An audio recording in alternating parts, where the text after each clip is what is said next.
I used to believe in perfect love. Not the fairy tale kind. I'm too practical for that. But the real kind.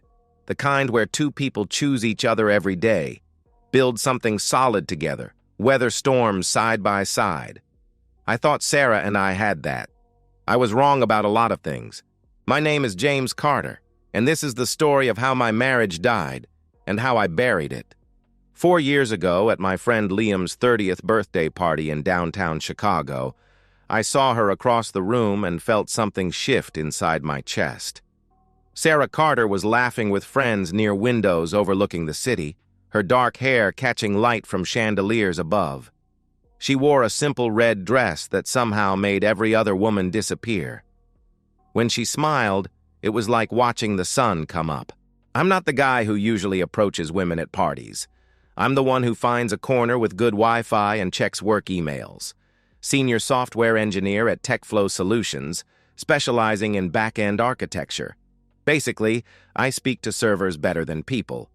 But something about Sarah made me walk across that room, my heart hammering against my ribs. "Excuse me," I said, interrupting her conversation. "I'm sorry, but I had to tell you. You have the most beautiful laugh I've ever heard." She turned, and those dark eyes met mine. "That's either the sweetest pickup line ever, or you haven't heard many laughs," she replied with a smile. "Both," I admitted, and she laughed again. I was right. It was beautiful. We talked for 3 hours that night. She was a graphic designer, freelancing for small businesses while building her portfolio. She had this way of making everything sound like an adventure. Even grocery shopping became a quest for the perfect avocado. I told her about my work, expecting her eyes to glaze over, but she asked questions that showed she was really listening. When the party ended, I asked for her number with sweaty palms and racing heart. Our courtship was swift and intoxicating. Within 6 months, we were engaged. Our wedding was intimate but beautiful, held at a botanical garden Sarah had always dreamed of. The honeymoon in Bali was paradise, lounging on beaches, exploring temples, making promises under starlit skies. We returned to our modest but comfortable home in the suburbs, ready to build our future together. The first 2 years were genuinely happy. I worked long hours climbing the corporate ladder while Sarah continued her design work from home. We had date nights every Friday, cooked together on Sundays, and talked about maybe starting a family in a few years. But gradually, things shifted. Sarah quit her job, claiming she wanted to focus on finding herself. I supported her decision, never questioning it. I trusted her completely. By year 3, distance between us had grown. I became absorbed in a major project at work, often coming home after 9 p.m., exhausted and distracted. Sarah complained about feeling lonely and neglected, but I dismissed it as temporary, just until the project finished. Sarah started spending more time at the gym, saying she needed to feel good about herself again. I encouraged it, happy she'd found an outlet. But lately, something felt off. Sarah was more secretive with her phone, tilting it away when I walked by. She started dressing differently. Tighter clothes, more makeup, even for just going to the gym. She'd come home flushed and energized, but distant from me.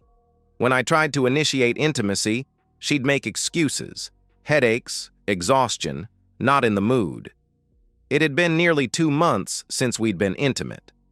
I told myself I was being paranoid, that work stress was making me see problems that weren't there. Until that Tuesday evening when I decided to clean the guest bedroom, a room we never used, kept pristine for visitors who never came. As I emptied the small trash can beside the bed, I froze. There, crumpled at the bottom, was a used condom. My blood turned to ice. We never used condoms. Sarah had an IUD, and we certainly never used that room.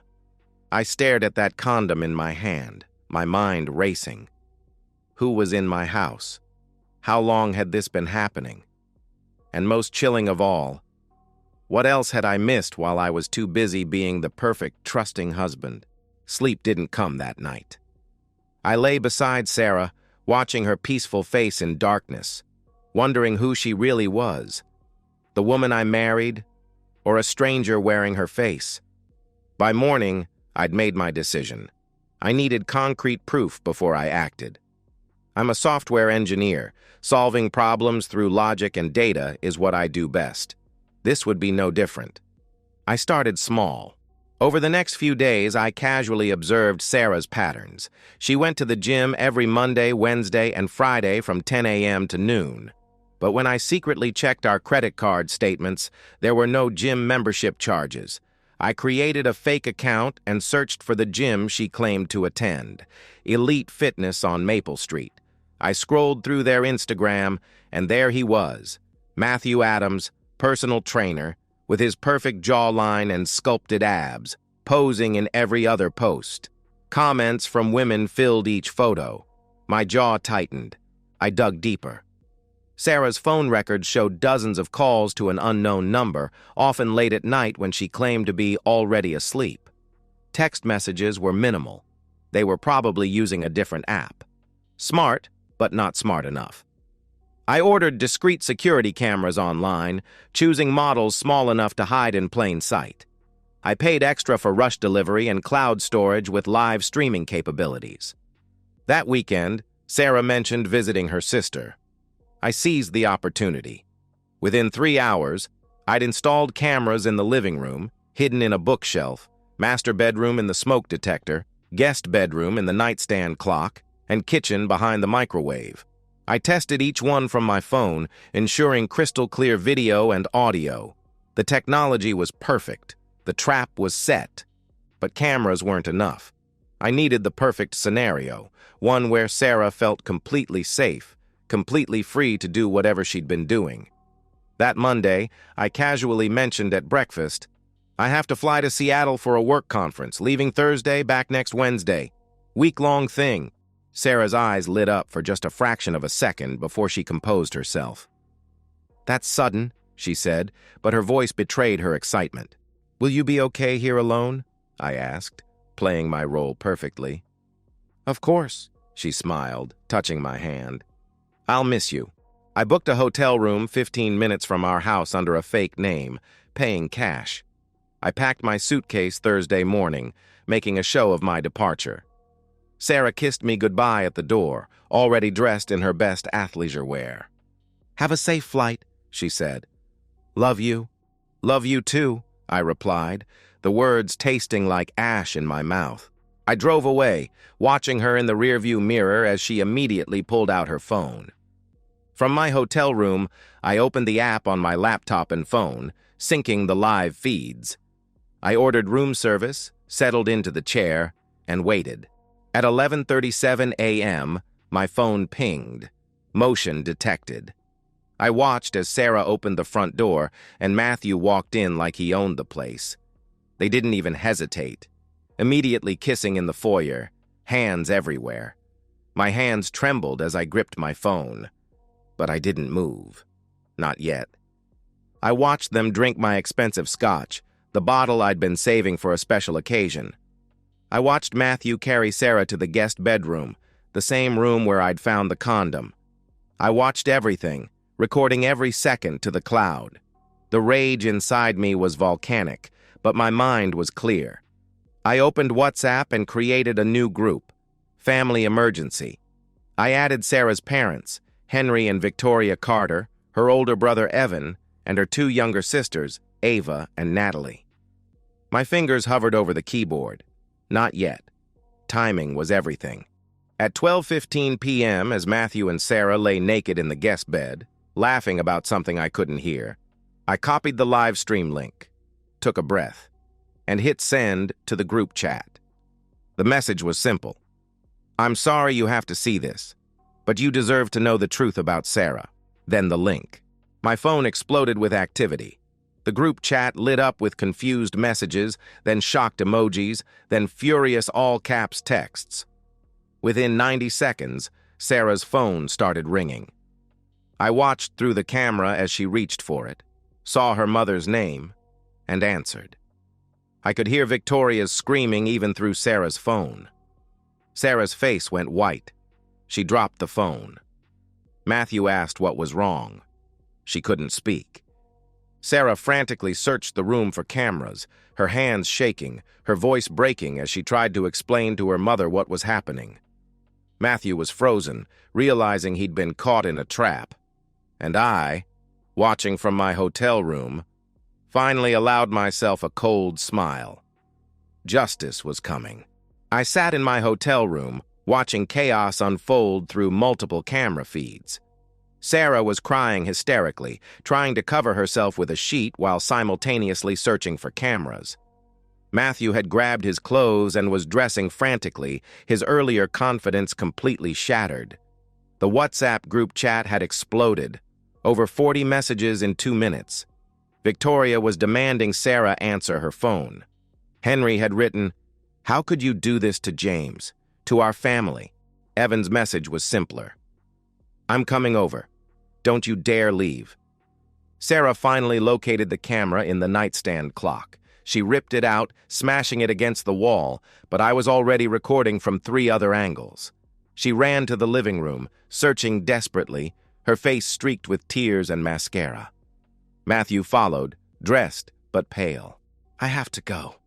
This is insane. I didn't sign up for this," he said nervously. Sarah grabbed his arm, begging him not to leave her alone, but he shook her off. "This is your problem, not mine," he replied coldly, heading for the door. That's when I saw Evan's car pull into the driveway.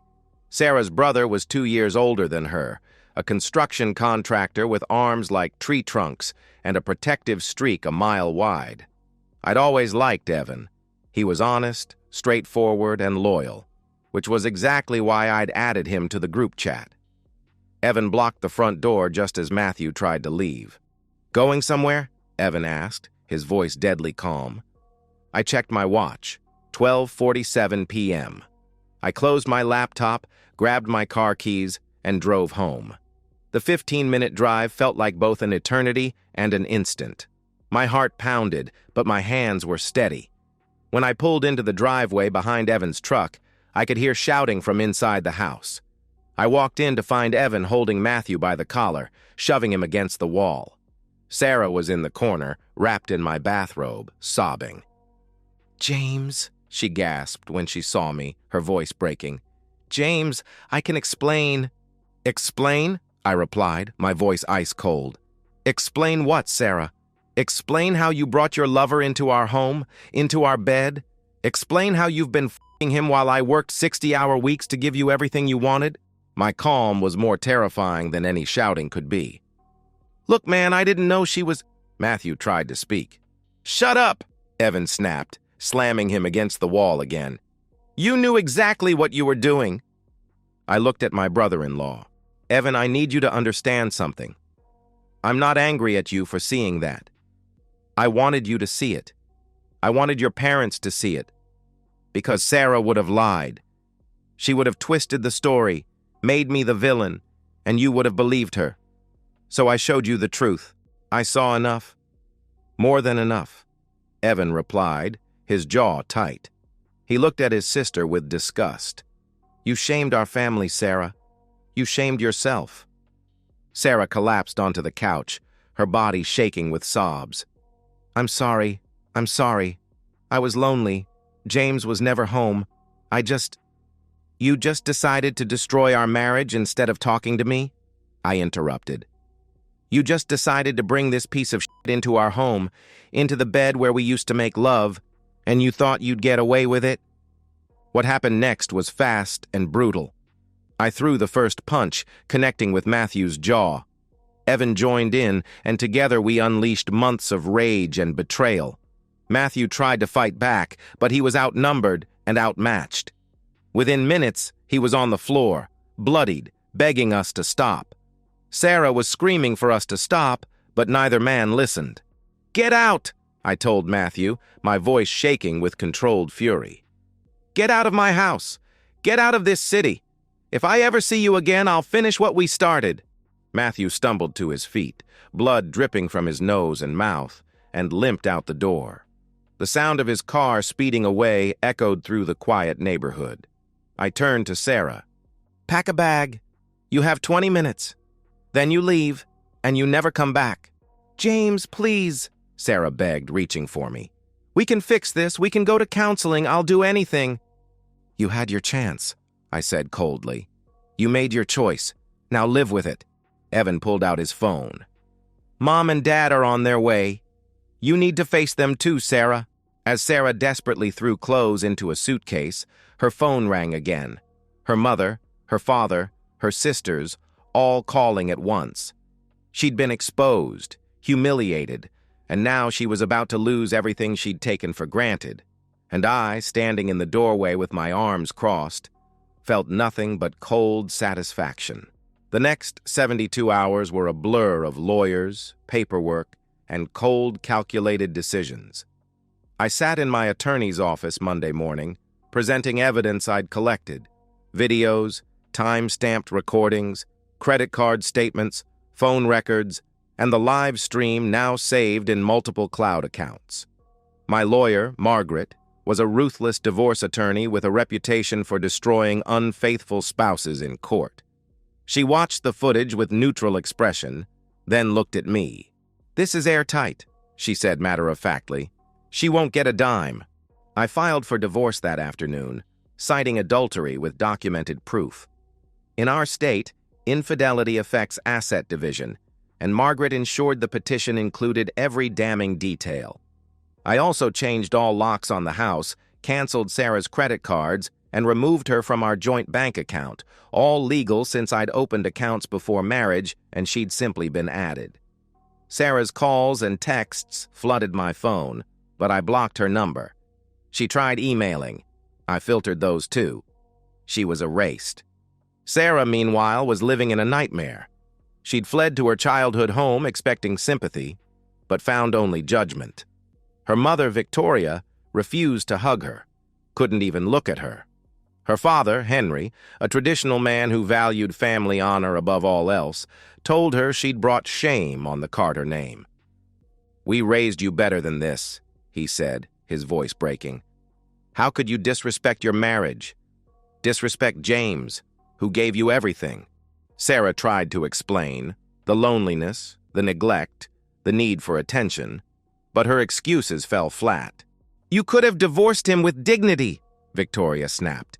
"Instead, you humiliated yourself. You humiliated us." Evan wouldn't speak to her at all. Ava and Natalie, her younger sisters, were mortified. News of the affair had spread through their close-knit community.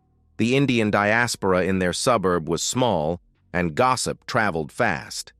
Within days, Sarah was uninvited from family gatherings, removed from group chats, blocked by extended relatives. Her aunts whispered about her in Temple. Her cousins avoided her in grocery stores. She'd become a cautionary tale. Matthew had completely vanished. My private investigator, yes, I hired one, discovered Matthew left the city entirely, moving back to his hometown in California. His Instagram was deleted. His phone number was disconnected. He wanted nothing to do with the chaos he'd helped create. Sarah tried to reach him, desperate for some validation that their affair meant something, but he'd ghosted her. She realized with crushing clarity that he never cared about her. She was just an easy conquest, a married woman looking for excitement. She meant nothing to him. I, by contrast, received an outpouring of support. Sarah's family sided with me completely. Victoria called me weekly to apologize for her daughter's actions. Henry invited me to family dinners. Evan helped me repaint the guest bedroom, literally erasing the space where betrayal happened. My colleagues, who'd noticed Sarah's coldness at company events, weren't surprised by the divorce. Friends rallied around me, offering places to stay, distractions, and validation. I was the victim, the wronged husband, and society treated me accordingly. The divorce proceedings were swift and merciless. Sarah's lawyer tried to argue for spousal support, claiming she sacrificed her career for marriage. But Margaret decimated that argument with evidence of Sarah's affair and the fact that she quit her job voluntarily, not at my request. The judge, a no-nonsense woman in her 60s, was clearly disgusted by video evidence presented in closed chambers. The final decree granted me the house, the car, our savings, and all assets acquired during marriage. Sarah got nothing. No alimony, no property, nothing. She was financially destroyed. 3 months after I sent that WhatsApp link, the divorce was finalized. I stood in my empty house, Sarah's belongings long since removed, and felt something I hadn't felt in months: peace. Not happiness, not yet, but peace. The wound was still fresh, but the infection had been cut out. I could heal now. I thought about Sarah sometimes, wondered where she was living, how she was surviving. The investigator mentioned she was renting a small apartment across town, working part-time at a coffee shop. Her design career never restarted. Potential clients Googled her name and found whispers, rumors. She'd been marked by her choices. I didn't feel guilty. Actions have consequences. She made her bed. Now she lies in it, alone. I poured myself a glass of the scotch Sarah and Matthew once drank, sitting in the living room where the affair was broadcast to the world. I toasted to the camera still hidden in the bookshelf, a reminder of the day I took control back. Justice was served. But what comes next? 6 months have passed since the divorce was finalized. I stand in my backyard watching the sunset paint the sky orange and purple. The house feels different now, lighter somehow despite being the same structure. I've made changes: new furniture, fresh paint, refinished hardwood floors to erase every footprint of the life I used to live. The guest room is now my home office, equipped with standing desk and multiple monitors where I can code without ghosts haunting corners. Work has been my welcome distraction. The project that once consumed evenings was completed and earned me promotion to senior architect. My salary increased 30%, and I'm leading a team now. Colleagues notice the change: sharper, more focused, but also colder, more guarded. I don't talk about my personal life anymore. Trust doesn't come easily. I've started seeing therapist Dr. Reeves, a kind woman who specializes in betrayal trauma. She's helped me process anger, humiliation, violation of my home and marriage. "You didn't deserve what happened," she tells me during our sessions, "but how you responded, that's who you are. You chose truth over ignorance. That takes strength." I'm not sure I feel strong. Most days I just feel tired. But there are good days too. Evan has become genuine friend, not just ex-brother-in-law. We meet for beers every other week, watching sports and never mentioning Sarah unless I bring her up. Victoria still calls me Beta, son, and sends homemade food in Tupperware containers. Henry shakes my hand with respect every time we meet. Sarah's family chose me, and that validation matters more than I want to admit. I've been on few dates, set up by well-meaning friends. They've been pleasant enough: coffee, dinners, conversations about work and hobbies. But I haven't felt ready for anything serious. The idea of vulnerability terrifies me. What if I miss signs again? What if I'm not enough again? That's normal, Dr. Reeves reassures me. Healing isn't linear. Sarah's life, from what I've heard through grapevine, has been much harder. She's still working at that coffee shop, barely making rent. Her design career never recovered, reputation destroyed, and no one in their community will hire her. She's been cut off from most family, allowed only minimal contact with sisters. Victoria refuses to see her, wound still too raw. Sarah tried to apologize to me once, sending long email explaining loneliness, mistakes, regret. I read it once, then deleted it. Some apologies are too little, too late. Matthew, investigator confirmed, is still in California, working at low-end gym and keeping very low profile. No more Instagram, no social media presence. He learned his lesson. Don't mess with quiet men. I've thought a lot about revenge, whether it was worth it. Would I do it again? Absolutely. Sarah didn't just cheat. She disrespected me, our vows, our home. She assumed I'd never find out, that she was smarter, that I was too weak or oblivious to notice. She was wrong, and world needed to see that. But revenge didn't heal me. It gave me justice, validation, proof that actions have consequences. But it didn't erase betrayal. It didn't make me stop loving woman I thought Sarah was. It didn't answer question that haunts late nights. What if I'd noticed sooner? What if I'd been home more? Could I have prevented this? Those questions are natural but futile, Dr. Reeves reminds me. You can't control another person's choices. Sarah made her decision. You made yours. Now you have to decide who you want to be moving forward. I'm not sure yet. But I know one thing. I won't be man who ignores red flags ever again. I won't trust blindly, give my whole heart without protecting it. Maybe that's sad. Maybe that's survival. I finish my drink, go inside, and lock door behind me. The house is silent, but it's my silence, my space, my peace. For now, that's enough. And so, we've reached the end of today's story. Was it what you expected, or did it take a twist you didn't see coming?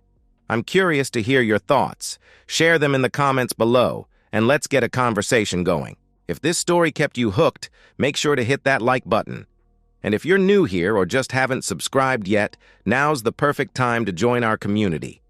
I bring you fresh, captivating stories every day, so click that subscribe button and turn on notifications so you never miss out. Thanks for watching, and I'll see you in the next one.